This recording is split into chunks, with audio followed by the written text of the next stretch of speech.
А что говорят таким прекрасным девушкам, как ты? Насколько тебя любят вот пропагандисты русского мира? Ну, я даже больше скажу, ты выступала недавно, вот был в Трускавце этот блогерский шабаш бандеровский, вот, и ты там очень резко говорила на вот этих каналах пророссийских здесь, да?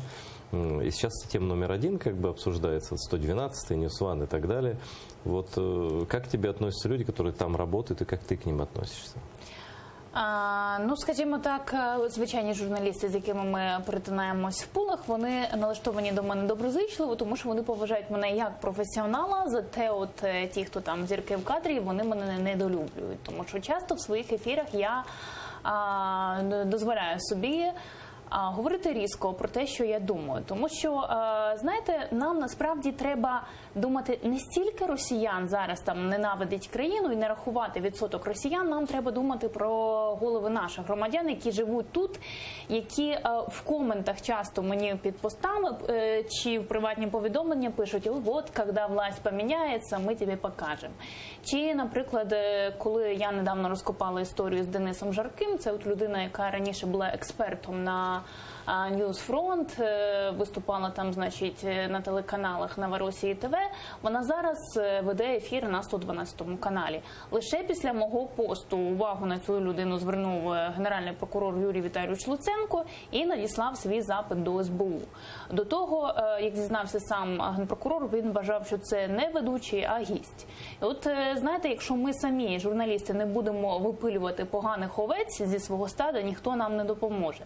Тому що, на жаль, у нас от дуже чітко намітилися тенденції, коли у нас свободу слова підміняє інформаційна зброя. Коли у нас, знаєте, от дуже широко поширюється теза, що ми такі самі, як і Росія, що ми діємо такими ж методами, як Путін, що ми душимо свободу слова і так далі.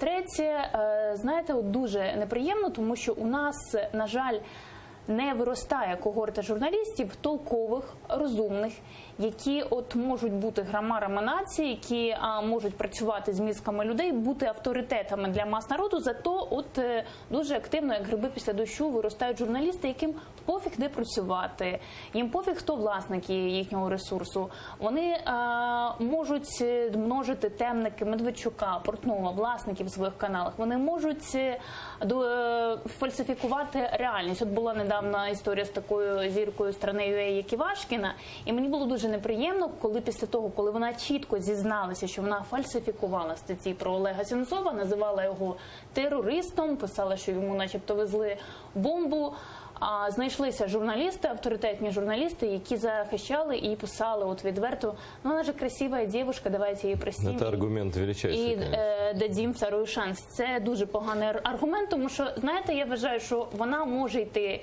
в письменниці, вона може там побудувати кар'єру в індустрії краси, в кіно, але в журналістиці я б не хотіла її бачити десь в якомусь авторитетному виданні. Тобто, якщо б Путін був красивою дівчинкою, то, в принципі, ми теж могли простити всі злодіяння. Ну, попросив би прощення разок. Ну, в принципі, ніяких проблем нет. Но